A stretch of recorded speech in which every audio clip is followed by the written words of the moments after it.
1965? In 1965, I was 21 years old, had all of my hair, and I was a few pounds lighter. and we were walking in twos. Right.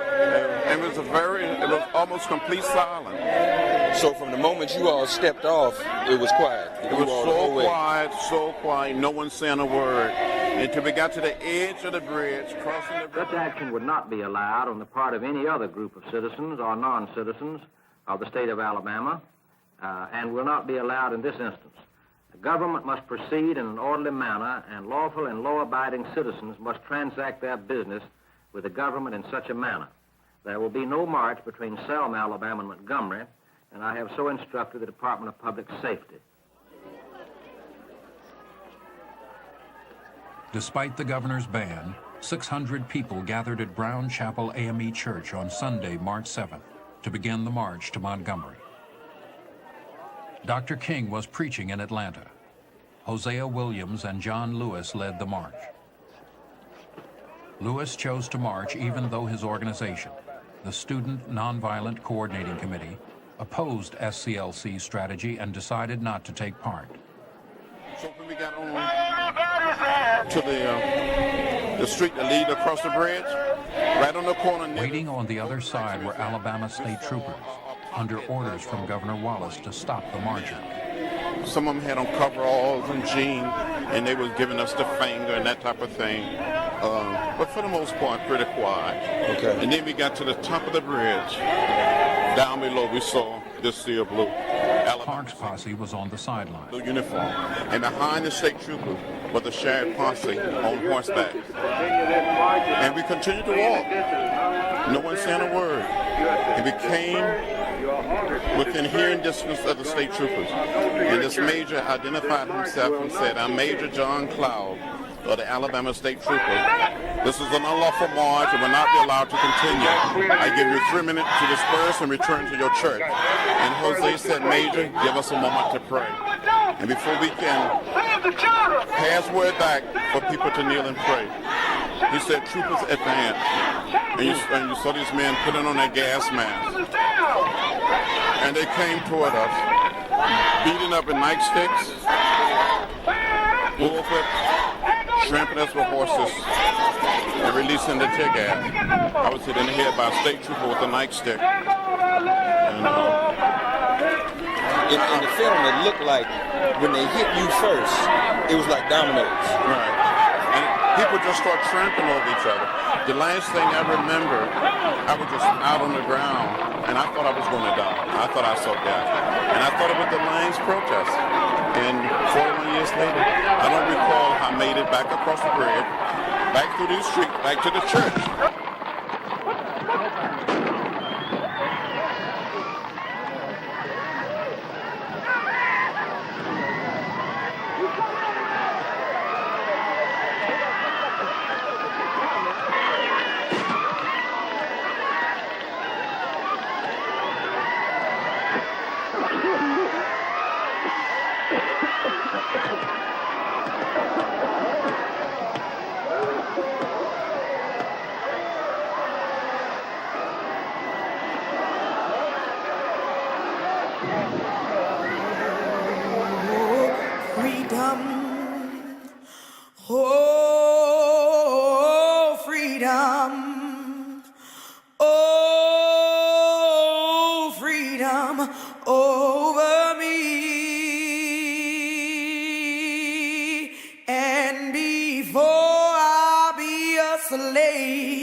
54 miles and 5 days marching.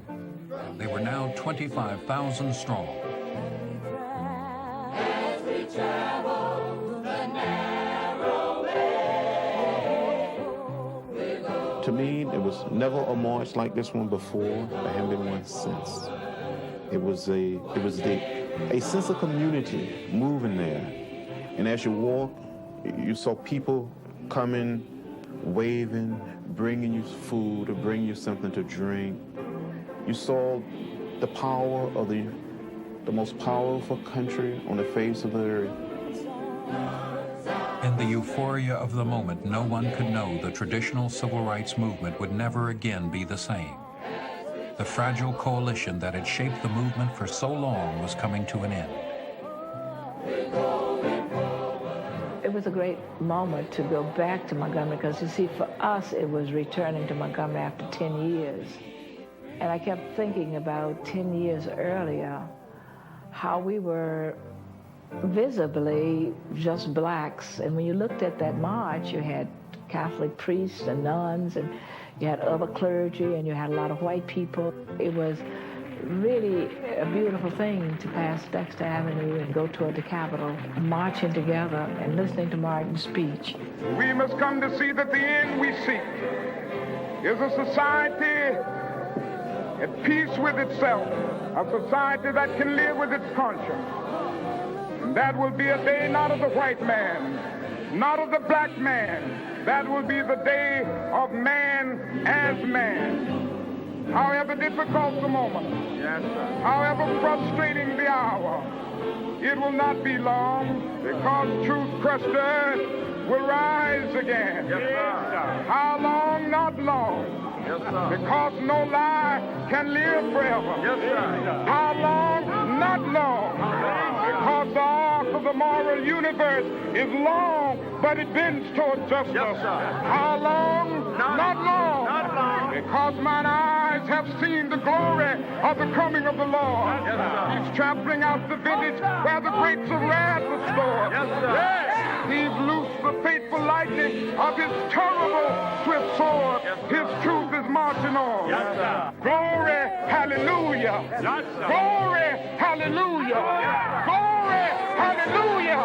Glory, hallelujah. His truth is marching on.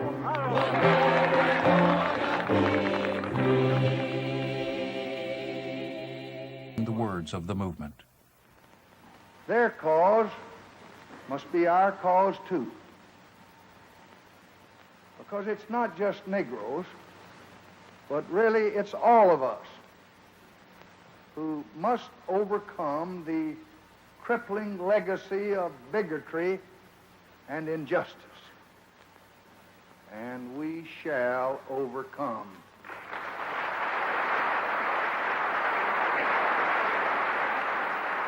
Lyndon Johnson came on, the late president, and said, "We shall overcome." And it's just like, you'd stuck a dagger in your heart or something like that. I mean, you know, what's this guy doing? And, you know, you had respect for your country. The South's very patriotic, but it just destroyed everything you'd been allegedly fighting for. We were all sitting around together, and Martin was sitting in a chair looking toward the TV set. And when LBJ said, "And we shall overcome," we all cheered, and I looked over toward Martin, and Martin was very quietly sitting in the chair, and a tear ran down his cheek. It was a victory like none other. It was an affirmation of the movement.